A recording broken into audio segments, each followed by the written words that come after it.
오늘 오병이어 사건을 통해서 우리 하나님께서 우리에게 어떨 때에 어떤 장소에 누구에게 어떤 방법으로 역사를 하시는가, 기적을 베푸시는가, 그 말씀을 나누기를 원합니다. 하나님의 뜻을 우리는 다 알지 못합니다. 그러니 하나님의 뜻은 반드시 이러이러하다라고 도식적으로 저는 설명할 수 없습니다. 하나님은 전적으로 인격을 가진 분이시기 때문에 하나님의 뜻대로, 하나님의 마음대로, 하나님의 주권대로 행하십니다.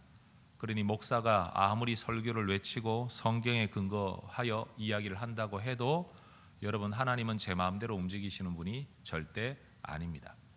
그러니 일단 이 이야기를 전제로 저는 오늘 오병이어 사건만을 근거로 할 때 하나님께서 이렇게도 일하신다, 이런 때에 일하시더라 라고 하나의 상황을 여러분에게 말씀을 나누기를 원합니다.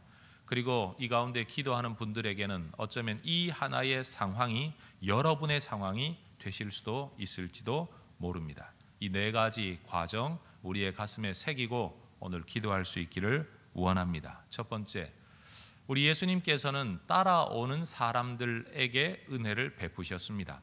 예수님이 어디든지 다니셨지만 예수님의 기적을 보는 사람들은 예수님을 따라다닌 사람이지 예수님이 행하시는 일 다 개의치 아니하고 자기 방구석에 앉아있는 사람에게 하나님이 은혜를 베푸신 것이 아닙니다. 우리 하나님께서는 자원하는 마음, 소원하는 마음, 은혜를 갈망하는 마음 있는 사람에게 하나님의 역사를 베푸셨습니다. 때때로 그 여인이 수로보내게 여인이라 할지라도, 혈루병 여인이라고 할지라도, 앞을 보지 못하는 사람, 듣지 못하는 사람, 여러 종류의 사람이라고 할지라도 언제나 주님을 향해 외치는 사람, 주님을 따르는 사람, 그 마음이 하나님을 향한 갈망을 가지고 있는 사람에게 우리 하나님은 역사하셨습니다. 예수님이 이 땅에 있는 모든 사람을 치유할 능력을 가지고 계신 분이었지만 우리 예수님은 모든 사람을 치유하지는 않으셨습니다. 이 세상에 우리 하나님은 모든 사람이 구원 얻는 데 이르기를 원하시지만 분명 우리 하나님은 모든 사람을 구원하지는 않으실 겁니다. 왜냐하면 하나님은 소원하고 갈망하고 따르는 자들만 구원하실 것이기 때문입니다. 여러분, 이것이 하나님의 뜻이라는 보편성과 우리 각자가 가지는 갈망이라는 개별성 사이에서 우리가 꼭 기억해야 될 겁니다. 흔히 앉아서 논리적으로 아니면 이론적으로 하나님이 원하신다면, 하나님이 하나님이시라면, 하나님이 뜻하신다면 이럴 수 있지 않겠나, 저럴 수 있지 않겠나, 하나님에겐 이런 능력도 있지 않나, 하나님에겐 이런 사랑도 있지 않나, 하나님에 대한 왈가왈부 많은 말들이 있지만 하나님은 항상 따르는 자들, 그리고 갈망하는 자들, 부르짖는 자들에게 역사하셨다는 겁니다. 오늘도 빈 들판으로 예수님이 말씀을 가르치기 위해 나아가셨습니다. 많은 사람들이 따라 나옵니다. 배를 타고 떠나사 따로 빈들에 가셨을 때, 빈들로 가셨는데 무리들이 듣고 여러 고을로부터 걸어서 따라옵니다. 빈들로 따라 나오는 사람들, 기대할 것이 없고 바라볼 것이 없는 그곳에 오직 예수님이 계시다는 이유로 예수님을 따라 나서는 사람들. 여러분, 누구에게 기적이 일어납니까? 따라 나서는 사람들입니다. 누구의 인생에 돌파가 일어날까요? 따라 나서는 사람들입니다. 두 번째, 우리 삶에 기적이 일어나는 이유는 우리가 따라 나섰기 때문이기는 하지만 따라 나섰다고 다 기적이 일어나는 게 아닙니다. 만약 예수님이 뜻하시지 않는다면 아무 일도 일어나지 않겠지요. 여러분, 우리가 따라갈 때 하나님은 그런 우리를 불쌍히 여기심으로 기적이 일어납니다. 우리 예수님은 그들이 예수님을 따라 말씀을 들으러 빈들로 나아왔다는 그 자체를 보고 불쌍히 여기십니다. 14절, 큰 무리를 보시고 불쌍히 여기사, 불쌍히 여기사. 그리고 첫 번째 기적을 행하십니다. 그것은 그 중에 있는 병자를 고쳐 주시니라. 예수님을 따르는 자들, 바로 세 번째 진리는 이겁니다.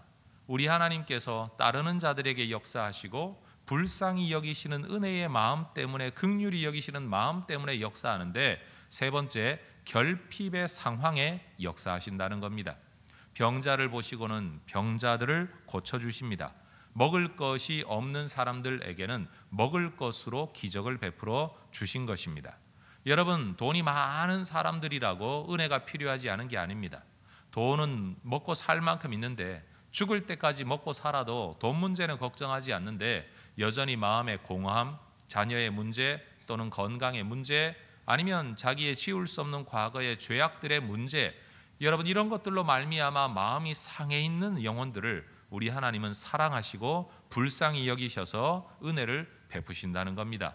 또 어떤 사람들에게는 정말 돈이 문제가 되어 그의 인생에 어려움을 겪는다면 하나님은 돈 문제에 대해서도 분명 은혜를 베푸실 것입니다. 우리 하나님은 우리의 결핍에 대하여 은혜를 베푸십니다. 마음이 가난한 자가 복이 있습니다. 우리 하나님께서 채우실 것이기 때문입니다. 우리 하나님은 어떤 사람이든지 그 결핍의 상황에 역사하셨습니다. 그러니 여러분, 우리가 결핍을 가지고 있다는 것은 우리 하나님의 기적을 볼 수 있는 또 다른 기회다라고 우리 스스로 위로 삼을 수 있어야 합니다. 여러분, 마음에 부요한 자, 더 이상 갈망이 없는 자, 기대가 없는 자, 그는 그 스스로 하나님으로부터 멀어지게 됩니다. 여러분, 신앙생활을 돌아보십시오. 우리가 어떤 사람인지를 우리가 너무 잘 알지 않습니까?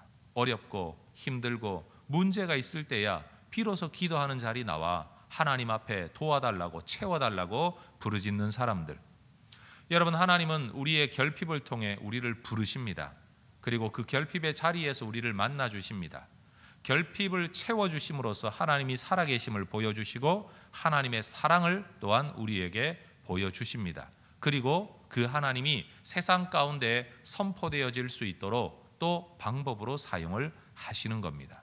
그러니 여러분 기억하십시오. 우리 하나님은 결핍의 상황에 역사하십니다. 네 번째는요, 하나님은 이 모든 일 가운데 우리를 통해 하시려는 일들도 있습니다. 병자를 고치는 일에 대해서는 예수님이 직접 하셔놓고 여러분, 먹을 것이 없는 사람들에게는 너희가 먹을 것을 주라 뜬금없는 말씀을 하십니다. 제자들은 말합니다. 우리가 가지고 있는 것 이거밖에 안 되는데 저들을 어떻게 먹입니까?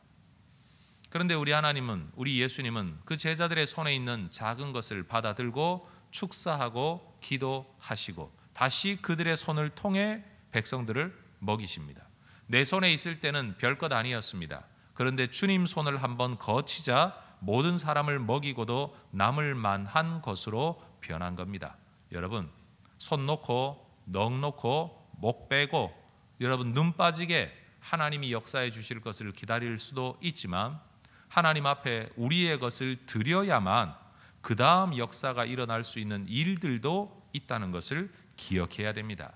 모든 일이 그렇지는 않겠지만 하나님은 때때로 직접 역사하시는 일도 있고 우리가 뭔가를 드려야만 그것을 근거로 또 다른 역사를 이루시는 일들도 있다는 사실을 기억해야 됩니다. 그러니 여러분, 하나님께서 어떤 계획을 가지고 무슨 일을 하실는지, 꿈을 통해 나타나 뭔가를 말씀하실는지, 아니면 남을 통해 나타나 우리에게 은혜를 베푸실는지, 아니면 우리가 가지고 있는 뭔가를 끊임없이 기다리시면서 너희가 먹을 것을 주어라. 그런데 이 말씀에 순종할 능력이 전혀 없는 제자들, 가진 것도 없고 줄 수 있는 것도 없는 그들에게 결국은 주님의 손을 한번 거친 이후에 그들의 손을 통해 사람들에게 먹을 것을 주게 만드셨죠. 여러분, 하나님께서 우리에게 사명을 주실 때에 우리는 능력 없다고 이야기합니다. 하나님이 우리에게 사명을 주실 때에 우리는 그것을 감당할 힘이 없다고, 자원이 없다고 우리는 언제나 이야기합니다. 그런데 순종하여 하나님 앞에 적극적으로 나아가 뭔가를 내어드리면 여러분, 원래 내게 있는 것이 아니라 주님 손을 거친 그것을 통하여 우리로 그 일을 감당할 수 있도록 주께서 만들어 주신다는 겁니다. 사명을 주신다는 것은요, 그것을 감당할 수 있도록 역사하시겠다는 또 다른 약속입니다. 모세를 부르실 때에 나는 말이 어눌합니다. 나는 못합니다. 그런데 하나님은 이미 그를 통해 모든 일을 이루실 능력을 구비하고 계셨습니다. 모세가 주저했을 뿐이죠. 그러니 여러분, 하나님께서 때때로 저와 여러분에게 은혜를 베푸셔서 마음에 감동을 주셔서 내가 생각지도 못할 어떤 큰 일을 하라고 마음에 어떤 명령을 주실 때에는 여러분, 내가 능력이 있어서가 아니고 하나님께서 나의 것을 하나님 앞에 내어드릴 때 주께서 그것을 어떻게 채워 나로 하여금 그 일을 할 수 있도록 만드시는가를 보여주시기 위함이다. 여러분, 우리에게 이런 관점도 필요하다는 거죠. 자, 말씀을 정리하십시다. 오병이어 사건을 통해 우리가 볼 수 있는 하나님의 기적 발생의, 기적 일으키심의 네 가지 상황. 우리 하나님은 따르는 자들에게 역사하십니다. 그 따르는 자들을 불쌍히 여기시기 때문에 역사하십니다. 결핍의 상황에 역사하십니다. 때로는 우리가 먼저 주님 앞에 내어드리면 그것을 근거로 역사하십니다.